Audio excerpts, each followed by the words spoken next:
Hello and welcome back to the new video.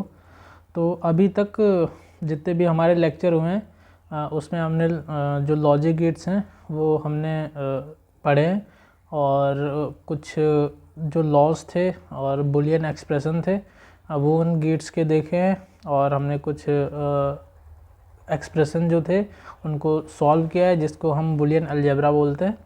तो अभी हमने क्या किया है, हमें हमारे पास गेट दे रखा होता था या फिर हमारे पास कोई एक्सप्रेशन दे रखा होता था, है ना। उसके करस्पॉन्डिंग हम एक ट्रुथ टेबल बनाते थे। पर क्या हम इसका उल्टा कर सकते हैं? अगर जो हमारे पास ट्रुथ टेबल दे रखी हो तो क्या हम उससे एक्सप्रेशन निकाल सकते हैं, बुलियन एक्सप्रेशन निकाल सकते हैं? तो उसका मेथड होता है वो हम अभी देखेंगे। तो इस वाले वीडियो में हम उसी प्रोसेस के बारे में देखने वाले हैं। तो इसके दो तरीके होते हैं, है ना। तो हम स्टार्ट करते हैं आज का टॉपिक। तो एक होता है SOP और दूसरा होता है POS। ठीक है, ये इसके शॉर्ट फॉर्म है। तो इनका फुल फॉर्म जो होता है वो होता है सम ऑफ प्रोडक्ट, और इसका जो फुल फॉर्म होता है वो होता है प्रोडक्ट ऑफ सम। ठीक है, अब तो सम ऑफ प्रोडक्ट का मतलब क्या है? जैसे AB प्लस CD। तो देखो ये AB जो है ये प्रोडक्ट के फॉर्म में, CD प्रोडक्ट के फॉर्म में, और इन दोनों का सम है ना। तो इसलिए इसको बोलते हैं सम ऑफ प्रोडक्ट। और जो इसका फंक्शन फॉर्म होता है वो होता है इस तरीके से A plus B C plus D, है ना। तो इसका नाम क्या है? Product of some. तो देखो दो सम हमें दे रखे हैं, है ना, A प्लस बी और C प्लस डी, इसका हम प्रोडक्ट कर रहे हैं तो इसलिए बोलते हैं प्रोडक्ट ऑफ सम। ठीक है, तो देखो अभी तो तुम्हें नहीं समझ में आ रहा होगा, बट धीरे धीरे हम जब इसको आगे बढ़ेंगे तो समझ में आ जाएगा इसका सिग्निफिकेंस और इसको हम कैसे यूज़ करते हैं। तो अभी थोड़ा पेशेंस बनाना पड़ेगा कि यहाँ पे क्या चीज़ें हो रही हैं। ठीक है, तो देखो तो सबसे पहले यहाँ पे जो SOP है हमारा, उसमें क्या होता है, जो हमारा 1 होता है ना। अगर जो हमें ट्रुथ टेबल में कहीं पे भी 1 दिखेगा या फिर जो टेबल है वहाँ पे कहीं पे भी 1 दिखेगा तो उसको हम लेंगे x, या फिर एज इट इज़ जो वेरिएबल होगा उसको ले लेंगे, और जहाँ पे 0 होगा उसको हम ले लेंगे x बार।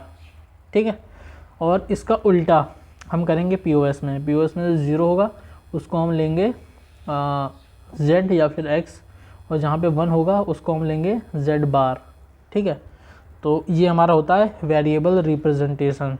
ठीक है, अब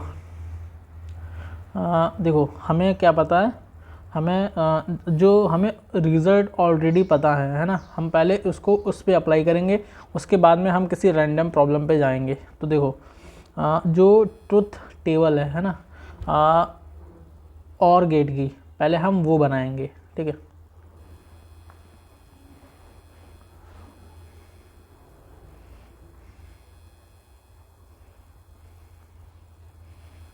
यहाँ पे A B और यहाँ पे हमारा फंक्शन आएगा। ठीक है, अब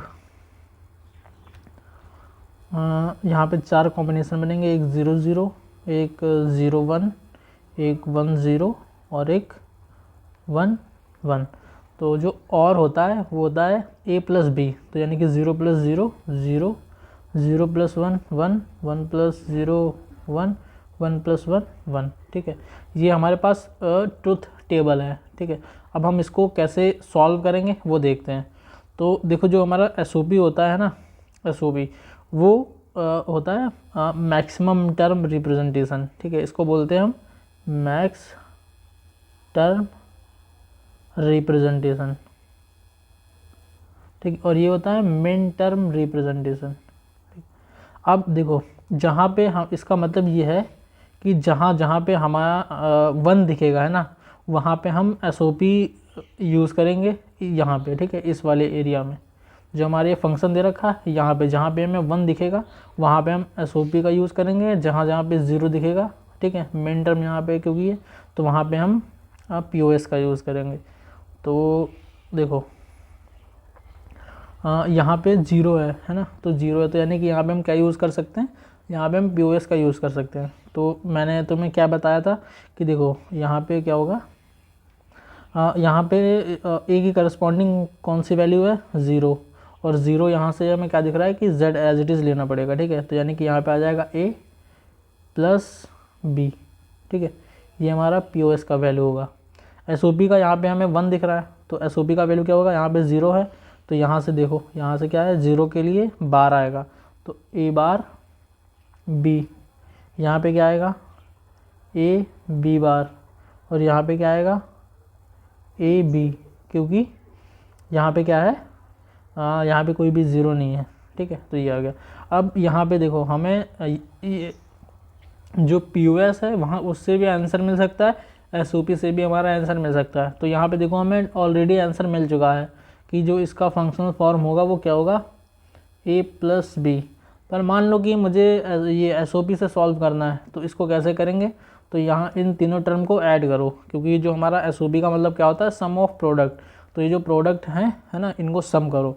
तो जो हमारा फंक्शनल फॉर्म होगा वो होगा A bar B plus A B bar plus A B, ठीक है, ये आ गया हमारे पास। अब यहाँ से तुम्हें कॉमन क्या दिख रहा है, इन दोनों में A कॉमन दिख रहा है, तो A bar B as it is, A common ले लो, B बार प्लस B। अब हम इतने सारे लेक्चर्स पढ़ चुके हैं तो हमें ऑलरेडी पता है कि ये क्या होता है, 1, तो यहाँ पे सिर्फ A बचेगा। अब यहाँ पे हम लगा देंगे A bar B plus A, यहाँ पे लगाएंगे हम डिस्ट्रीब्यूटिव लॉ। तो डिस्ट्रीब्यूटिव लॉ क्या होता है, A बार प्लस A, और यहाँ पे हो जाएगा हमारा B प्लस A, और ये हमारा हैप्पीली 1 हो जाएगा, और ये हमारे पास आ गया आंसर A B, यानी कि ये जो हमारा टेबल है ना, ये ट्रूथ टेबल, ये किसकी है, और की टेबल है, ठीक है। तो अब हम एक कोई रैंडम एग्जांपल लेते हैं। तो जो हमारा दूसरा एग्जांपल होगा वो कुछ इस तरीके से है, यहाँ पे A, यहाँ पे B, और यहाँ पे हमारा फंक्शन। तो जो हमारा कॉम्बिनेशन है वो बनेंगे 0 0 0 1 1 0 1 1, ठीक है। और हमारा ट्रुथ टेबल का जो हमारा ये आउटपुट है इधर, तो ये है हमारा 1 1 0 0। अब यहाँ से हमें पता करना है कि ये कौन से एक्सप्रेशन, बूलियन एक्सप्रेशन का ये ट्रुथ टेबल है। तो वही जो हमारा 1 है वहाँ पे क्या लगेगा, 1 वाले पे लगेगा SOP।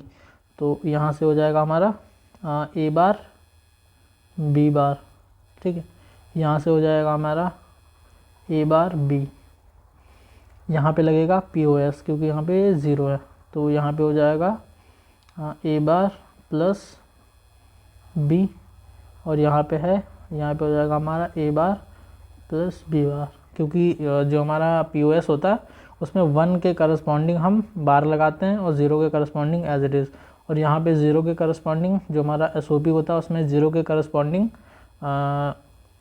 बार लगाते हैं, और 1 के करस्पॉन्डिंग उसको बिना बार के लिखते हैं, ठीक है। तो ये हो गया। अब इन दोनों को ऐड कर दो, ठीक है। SOP में क्या होता है, इन दोनों को ऐड करना होता है, मतलब सम ऑफ प्रोडक्ट, तो मतलब प्रोडक्ट का सम कर दो। तो A bar B plus A bar B बार। अब क्या करो, यहाँ से A बार हमें कॉमन दिख रहा है, ले लो, यहाँ पे बचेगा B प्लस B बार। अब ये क्या हो गया, 1 हो गया, तो हमारे पास इसका एक्सप्रेशन क्या आ रहा है, A बार। तो हमें दिख भी रहा है कि अगर जो A का बार ले लें, A का नॉट ले लें, तो ये 0 हो जाएगा 1, 0 हो जाएगा 1, ये हो जाएगा 0, ये हो जाएगा 0। अब हम यहाँ से भी करके देख लेते हैं एक बार, ठीक है। तो यहाँ पे क्या है, POS, प्रोडक्ट ऑफ सम, तो यहाँ पे हमें सम दे रखा है, इसका प्रोडक्ट करना है, A plus B, A bar plus B बार। अब इसको मल्टीप्लाई कर दो, तो A बार क्या हो जाएगा, A bar plus A bar B बार, तो A बार B बार रहेगा एज इट इज़। फिर यहाँ से B A बार फिर यहाँ से बी बार तो हो जाएगा प्लस 0, ठीक है। अब यहाँ से हमें दिख रहा है कि यहाँ से तीनों में ए बार कॉमन है, तो ए बार कॉमन ले लो, तो यहाँ पे बचेगा 1 plus B bar plus B, ठीक है। अब क्या है, यहाँ पे 1 है, 1 में तुम कुछ भी ऐड करोगे वो क्या हो जाएगा, 1 ही हो जाएगा। तो यहाँ पे जो हमारा फाइनल आंसर आ गया वो ए बार आ गया यहाँ से भी। तो ये होता है हमारा कॉन्सेप्ट एसओपी और पीओएस का, कि मतलब हमारे पास कोई ट्रुथ टेबल दे रखी हो, वहाँ से हम बुलियन एक्सप्रेशन निकाल सकते हैं, ठीक है। तो हम अभी एक और देख सकते हैं एंड की, क्योंकि हमें एंड की जो टेबल है वो ऑलरेडी पता है, तो हम उसे एक बार रीवेरीफाई कर सकते हैं इस कॉन्सेप्ट से। तो यहाँ पे ए है, यहाँ पे बी है, यहाँ पे एफ है। जो हमारा कॉम्बिनेशन बनेगा वो बनेगा 0 0 0 1 1 0 1 1। जो हमारा आउटपुट आएगा वो आएगा 0, क्योंकि 0 multiply by 0 0, 0 multiply by 1 0, 1 multiply by 0 0, 1 multiply by 1, ठीक है।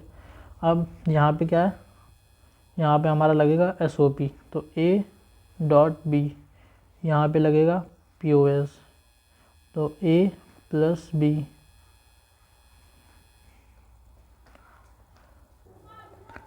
यहाँ पे होगा ए प्लस बी बार, और यहाँ पे होगा ए bar plus B.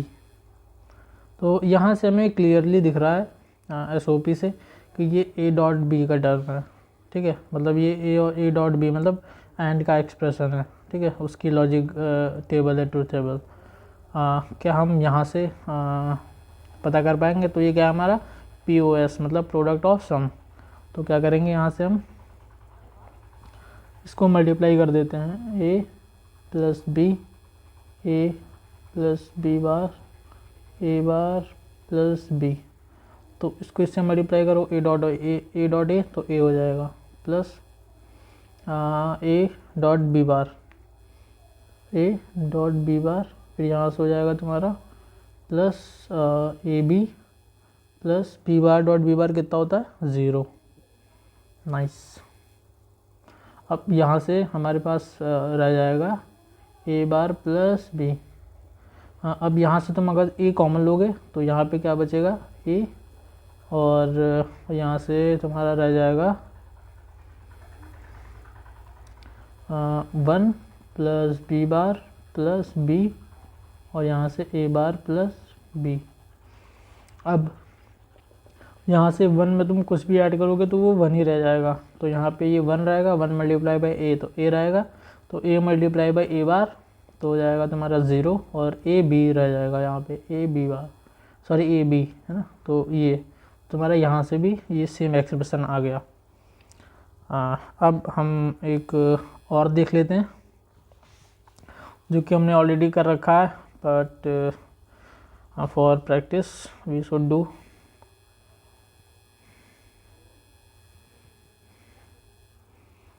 A B,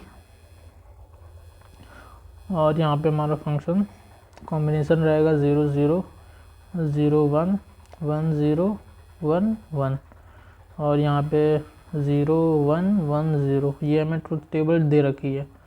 अब यहाँ पे हम लगाएंगे पीओएस, तो ए प्लस बी, यहाँ पे लगाएंगे हम पीओएस ए बार प्लस बी बार, यहाँ पे लगाएंगे हम एसओपी, तो ए बार डॉट बी, यहाँ पे लगाएंगे हम ए डॉट बी बार। तो यहाँ से इसको हम डायरेक्ट ऐड कर सकते हैं, तो A dot B, A bar dot B plus A dot B bar, तो ये है हमारा एक्सॉर का। हाँ, अब यहाँ से भी हम चेक कर लेते हैं, A plus B multiply by A bar plus B,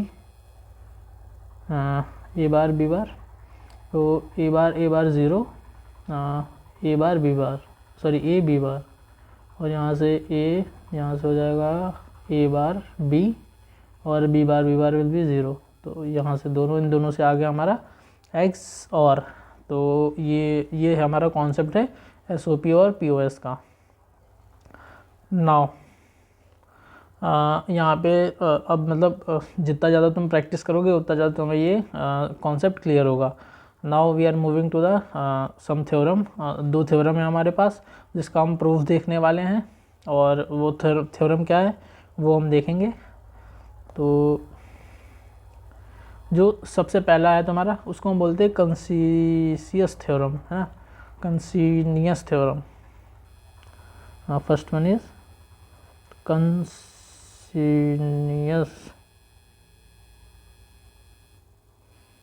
theorem, consensus theorem. तो देखो ये है हमारा 3 इनपुट के लिए ये वैलिड होता है। अगर हमारे पास कोई ऐसा एक्सप्रेशन दे रखा हो a bar b plus B C plus C A, तो वो क्या रह जाएगा a bar b plus C A. जो हमारा ये बीच वाला है ना बी सी, ये गायब हो जाएगा, सिर्फ ये रह जाएगा a बार b और ये सी ए।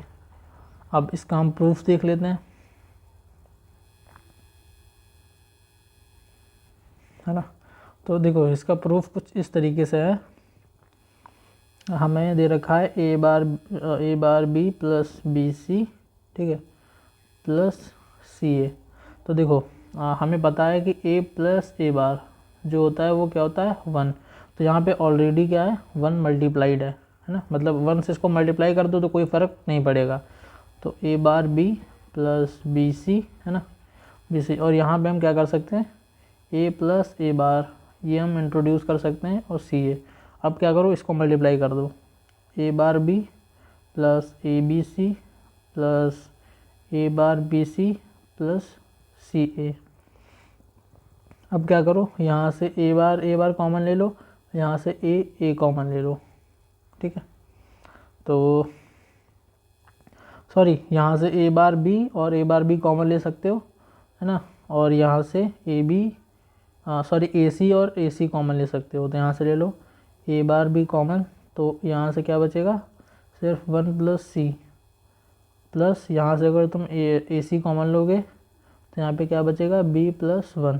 और हमें पता है ये वाला जो टर्म है ये 1 रहेगा, ये वाला टर्म 1 रहेगा, क्योंकि 1 में तुम कुछ भी ऐड करोगे बूलियन अलजेब्रा में वो 1 ही रह जाता है, ठीक है। तो हमारे पास क्या आ गया ए बार बी प्लस ए सी, और जो कि ये प्रूव हो चुका है, ठीक है। तो ये काफ़ी यूज़फुल थ्योरम है। जो दूसरा थ्योरम है उसको हम बोलते हैं ट्रांसपोजिशन थ्योरम। तो ये है ट्रांसपोजिशन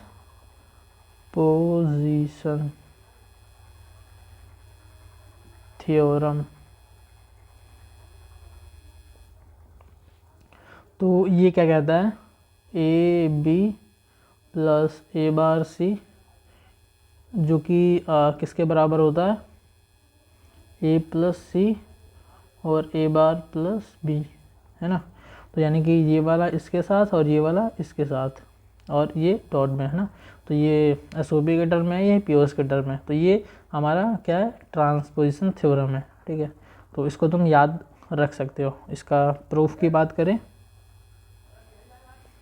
तो जो इसका प्रूफ है वो कुछ इस तरीके से होगा। देखो जब इसको तुम मल्टीप्लाई करोगे यहाँ से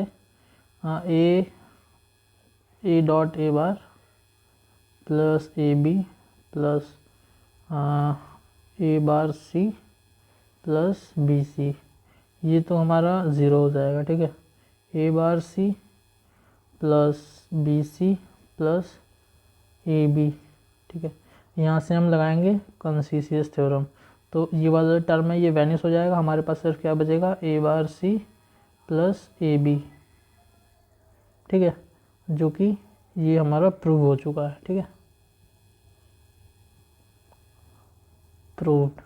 तो ये हमारे पास थे 2 थ्योरम, ठीक है, जो कि तुम्हें काफ़ी यूज़ होंगे बूलियन अलजेब्रा में। तुम इसको यूज़ कर सकते हो जब तुम 3 वेरिएबल से डील कर रहे हो।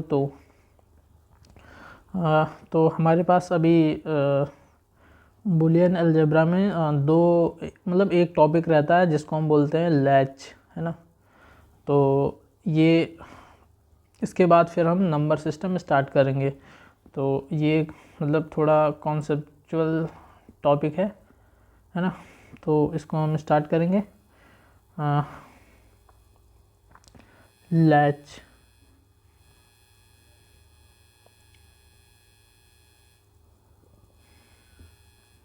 ठीक है।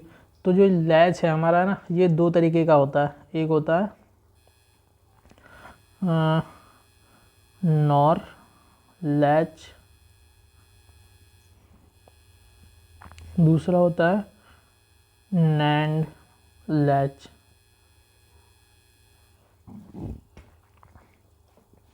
अब देखो, तो जो सबसे पहले हम पढ़ेंगे वो है हमारा नॉर लैच, ठीक है। तो नॉर लैच, तो जो लैच का डिज़ाइन होता है वो कुछ इस तरीके का होता है। सबसे पहले हम बनाएंगे नॉर गेट, यहाँ पे एक और नॉर गेट, ओके। यहाँ से ये इनपुट सॉरी आउटपुट, यहाँ से ये इनपुट, ठीक है। इसको हम बोलते हैं आर, इसको बोलते हैं एस। तो इसका नाम होता है एस आर लैच, ठीक है। जो ये हमारा आउटपुट है इसको हम बोलेंगे क्यू एन, और इसको बोलेंगे हम क्यू एन बार, ओके। अब देखो, जो इसका आउटपुट है ना, ये इसका आउटपुट इसके इनपुट में दे देंगे, और जो इसका आउटपुट है, ठीक है, ये हम इसको इनपुट दे देंगे, है ना। तो ये हमारा बन गया नॉर एस आर लैच। तो देखो, अब यहाँ पे इसकी जो प्रॉपर्टी होती है नॉर की, है ना, ये हमें पता है कि जो हमारा नॉर, मान लो ये हमारा नॉर वो है, नॉर गेट है। तो अगर जो यहाँ पे 1 हो, है ना, और यहाँ पे अगर 0 हो, या फिर मतलब 1 हो या तो फिर 0, इसका आंसर हमेशा 0 ही आएगा, ठीक है, ये हमें पता है। और अगर जो इसका यहाँ पे अगर 0 होगा, ठीक है, तो ये अगर यहाँ पे हमें कुछ भी हो, हमें नहीं पता है कि इसका आंसर क्या आने वाला है, ठीक है, क्योंकि वो डिपेंड करता है यहाँ पे कि इसकी वैल्यू क्या है, ओके, जो कि हमें ट्रुथ टेबल से पता है। तो हम इसी का फ़ायदा उठाने वाले हैं यहाँ पे। तो यहाँ पे हम सबसे पहले किनारे में बनाएंगे एक टेबल, उसके बाद में हम करेंगे इसकी एनालिसिस स्टार्ट। तो यहाँ पे एस आर, तो एस आर यहाँ पे क्यों बोलते हैं, इसको बोलते हैं सेट, इसको बोलते हैं रीसेट। यहाँ पे क्यू एन और यहाँ पे क्यू एन बार, ठीक है। अब यहाँ पे हम इसको इनपुट 0 0 0 1 1 0 1 1, ठीक है, नाइस। तो देखो, अब हम क्या करेंगे, जैसे कि हमें पता है कि अगर जो इसका इनपुट कोई भी 1 हो, ठीक है, तो हम कहाँ से स्टार्ट कर सकते हैं। अगर जो ये हमारा 1 है ना, रीसेट हमारा 1 है, और जो हमारा सेट है वो मान लेते हैं 0 है, ठीक है। इस वाले केस से हम स्टार्ट करते हैं यहाँ से, ठीक है। इसका मतलब अभी तुम्हें पता लगेगा कि ऐसा हम क्यों कर रहे हैं। देखो, अगर जो इसकी वैल्यू आर की वैल्यू अगर जो 1 हो, ठीक है, तो हमें पता है कि जो हमारा नॉर गेट होता है, अगर जो उसकी वैल्यू ट्रुथ टेबल से अगर जो उसकी कोई एक वैल्यू 1 हो, ठीक है, तो दूसरी वैल्यू उसकी कुछ भी हो, है ना, वो क्या देगा हमें, हमेशा जो इसका आउटपुट होगा वो 0 देगा, ठीक है। और ये 0 हमने क्या दे रखा है, इसके इनपुट में दे रखा है, तो यहाँ से ये भी 0 हो गया। तो ये 0 हो गया, 0 हो गया, 0 मल्टीप्लाई बाई 0, सॉरी 0 प्लस 0 0, और 0 का नॉट 1, तो ये हो जाएगा हमारा 0, और ये हो जाएगा हमारा 1, ठीक है। तो ये हो गया हमारा सॉरी ये हो गया हमारा 0, ये हो गया हमारा 1, ठीक है। अब एक काम करते हैं, अब हम कर देते हैं, इसको भी 0 कर देते हैं, इसको भी 0 कर देते हैं, है ना। तो देखो, यहाँ पे देखो, इसकी वैल्यू क्या है 0, और इसकी वैल्यू क्या है 1। तो 0 प्लस 1 1, और 1 का नॉट 0, तो ये क्या रहा, ये अभी भी 0 ही रहा, और ये 0 रहा, तो यहाँ पे ये 0 आ गया, ठीक है, ये 0 आ गया और ये ऑलरेडी 0 है, तो 0 + 0 0 0 मतलब 1, तो ये 1 रहा। ठीक है, तो ये 0 रहा, ये 1 रहा, तो अब इसको बोलते हैं मेमोरी। ठीक है, क्योंकि देखो ये हमारा, हमने इसको ये इनपुट दिया पहले, उसके बाद में हमने 0 0 कर दिया, और जो इसका आउटपुट जो Qn है और Qn बार है, ये दोनों चेंज नहीं हुए हैं, इसलिए इसको हम बोलेंगे मेमोरी। ठीक है, अब हम क्या करते हैं, इसको हम कर देते हैं 0 और इसको कर देते हैं 1। ठीक है, तो यहाँ पे देखो 1 है और इसका क्या था, आउटपुट 0 था, तो 0 मल्टीप्लाई 0 + 1 1, और 1 का आउटपुट कितना हो जाएगा, मतलब 1 का नॉट कितना हो जाएगा, 0, तो ये हो जाएगा 0। अब ये 0 यहाँ पे क्या, तो ये 0 है, ये 0 है, तो 0 0 0 + 0 0 0 का नॉट 1, तो यानी कि अब क्या हो गया, यहाँ पे अगर जो सेट 1 है और रीसेट 0 है, तो इसका आउटपुट हो जाएगा यहाँ पे 1, यहाँ पे 0। ठीक है, अब हम क्या करते हैं, यहाँ पे फिर से इसको करेंगे हम 0 0 कर देते हैं, यहाँ पे इसको फिर से 0 कर दिया, 0 कर दिया, तो यहाँ से देखो 0, और यहाँ पे क्या था आउटपुट, इसका था 0, तो 0 + 0 0 0 का नॉट 1, तो ये अभी 1 रहा, और यहाँ पे ये 0 था, और यहाँ पे ये एक मिनट, हाँ यहाँ पे ये 1 था। ठीक है, तो यहाँ पे ये 1 आ जाएगा और ये 0 आ जाएगा, तो 0 + 1 1 1 का नॉट 0, तो ये फिर जो है अभी भी क्या रहा, सेम, यहाँ पे क्या रहा, ये वाला जो है ये तेरा हो जाएगा, ये हो जाएगा तुम्हारा 1 और ये हो जाएगा तुम्हारा 0, तो मतलब जो तुम्हारा ये, मतलब ये वाला था ना, ये वाला सेम इनपुट यहाँ पे भी फिर से रह जाएगा, तो इसलिए हम इसको बोलते हैं मेमोरी। मतलब अगर जो एक बार तुम जैसे ये वाला तुमने सेट किया है ना, ये वाला इनपुट दिया, इसके बाद में तुमने 0 0 दिया, तो ये जो तुम्हारा आउटपुट है वो चेंज नहीं होगा। अगर तुमने ये वाला दिया तो ये वाला आउटपुट आएगा, उसके बाद में तुमने 0 0 दिया तो ये चेंज नहीं होगा, ये मतलब स्टोर कर लेगा, तो इसलिए बोलते हैं इसको मेमोरी। और जो 1 1 होता है ये इनवैलिड होता है, हम इसको यूज़ नहीं कर सकते हैं, है ना। ये क्यों होता है अभी हमें समझ में आ जाएगा। तो सबसे पहले यहाँ पे हम जगह बना लेते हैं थोड़ी सी। ठीक है, तो देखो हमें यहाँ पे एक चीज़ क्लियर दिख रही है कि जब Q 0 है तो Q बार 1 है ना, इसीलिए इसको हम बार बोलते हैं। मतलब Q की वैल्यू अगर जो 0 हो तो Q बार मतलब 1 होना चाहिए, अगर जो Q बार की वैल्यू 1 है तो ये 0 होना चाहिए। ठीक है, इसका बार तो यहाँ पे देखो, अगर जब मान लेते हैं यहाँ पे 1 है, यहाँ पे 1 है, ठीक है, तो अगर यहाँ पे 1 है तो यहाँ पे 1 और मल्टीप्लाई बाई समथिंग 1, और 1 का जो तुम्हारा ये होगा, ये हो जाएगा 0। ठीक है, और यहाँ से 0 आया, ये 0, ये 0 + 1 1 और 1 का समथिंग ये 0, तो देखो यहाँ पे ये क्या आ रहा है, ये तुम्हारा 0 आ रहा है, ये भी 0 आ रहा है, Qn भी 0 है और इसका नॉट भी 0 है। ठीक है, जो कि नॉट पॉसिबल है। ठीक है, तो इसलिए जो है इसका हम यूज़ नहीं कर सकते हैं। और भी इसके कई सारे मतलब फ्लॉज हैं जो कि हम हायर डिजिटल इलेक्ट्रॉनिक्स में पढ़ते हैं। ठीक है, तो ये हो गया हमारा नॉर लैच। अब हम पढ़ेंगे नैंड लैच।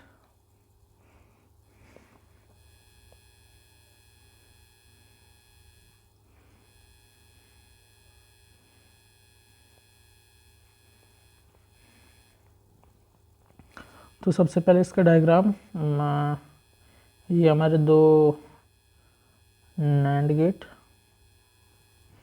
ये यहाँ से इनपुट एस आर, ये आउटपुट क्यूएन बार, जो इसका आउटपुट होगा ये इसके इनपुट में जाएगा, और जो इसका आउटपुट होगा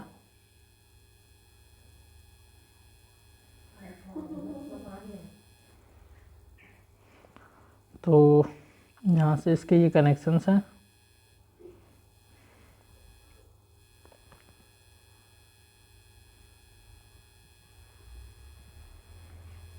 ये हमारे इनपुट, तो देखो जो ये हमारा नैंड गेट होता है ना, इसका भी एक स्पेशल केस होता है। अगर यहाँ पे 0 हो और यहाँ पे अगर 0 या 1 हो, मतलब कुछ भी हो यहाँ पे, है ना, तो 0 मल्टीप्लाई बाई समथिंग 0 और 0 का नॉट ये 1, तो हमेशा आउटपुट जो होगा ये 1 देगा। ठीक है, तो जो इसका 0 वाला जो केस है वो काफ़ी मतलब यूज़फुल है यहाँ पे। तो इसके लिए हम यहाँ पे एक ट्रुथ टेबल सबसे पहले बनाएंगे।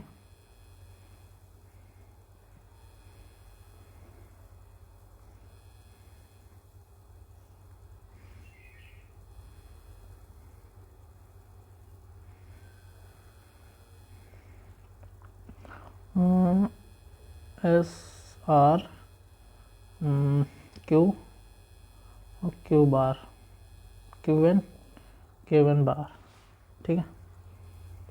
यहाँ पे कॉम्बिनेशन आएंगे कौन से, 0 0 0 1 1 0 1 1। तो हम स्टार्ट करेंगे। मान लेते हैं कि ये वाला 0 है सेट और ये वाला 1 है, ठीक है। तो यहाँ पे हमें पता है 0 और यहाँ पे कुछ समथिंग हो, हमें मतलब नहीं है।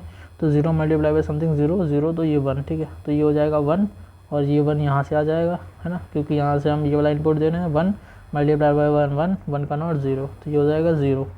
तो ये हो जाएगा हमारा 1 और ये हो जाएगा हमारा 0, ठीक है। अब हम दे देते हैं यहाँ पे 1 1, ठीक है। यहाँ पे हमने इसको भी 1 दे दिया, इसको भी 1 दे दिया, ठीक है। तो देखो यहाँ पे 1 है और यहाँ पे ऑलरेडी 1 है, तो 1 मल्टीप्लाई बाई 1 1 का नॉट, तो ये हो जाएगा। अभी भी 0 रहा और यहाँ पे 1 है और यहाँ पे क्या है 0, तो 0 मल्टीप्लाई बाई 1 0, 0 को नोट करोगे तो 1। तो ये अभी भी जो है मेमोरी स्टेट में रहा, तो ये 1 और 0, तो ये चेंज नहीं हुआ। सॉरी, हमने 1 1 दिया ना, तो यहाँ पे ये चेंज नहीं हुआ, ठीक है। अब मान लेते हैं यहाँ पे कि हमने इसको दे दिया, हाँ एक मिनट, हाँ। अब मान लो हमने इसको यहाँ पे कर दिया 0, यहाँ पे कर दिया 1, ठीक। तो 1 सॉरी 0 और यहाँ पे कुछ भी हो, हालांकि 1 है, तो 0 मल्टीप्लाई बाई 1 0, 0 का नॉट 1, तो यहाँ पे आ गया 1 और यहाँ से 1 जाएगा 1, 1 मल्टीप्लाई बाई 1 1, 1 का नॉट 0।